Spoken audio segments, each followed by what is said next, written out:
My reason for being here is to advise on the way in which the Azure window and the surrounding rocks are changing, may alter significantly the shape of the arch and how long that might take to happen. What I have seen is that there are a very large number of cracks in the rocks, that in some places there are pieces of rock which are overhanging.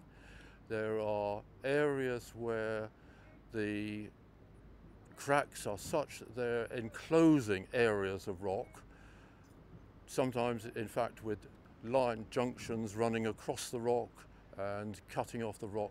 And those are all areas where at some time in the future those rocks will fall off. Some of them are so loose from the rock face they could fall off in the next few days. Others might not fall off for weeks, months or even years. I first came and saw the Azure window 38 years ago, and then more recently I've been again, and this time when I've been looking at it both from the seaward and the landward side, I am somewhat shocked by the amount of cracking and loose material which is there, and also by the amount of change that has been in the last period of years. All of what I've seen leads me to think that it is going to be very difficult to do anything to actually prevent those failures happening.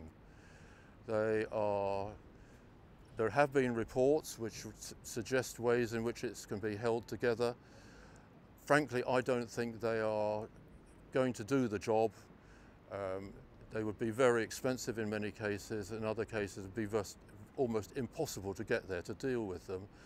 And the time scale in which those failures might happen is, despite all the expert experience, is very, very difficult to forecast.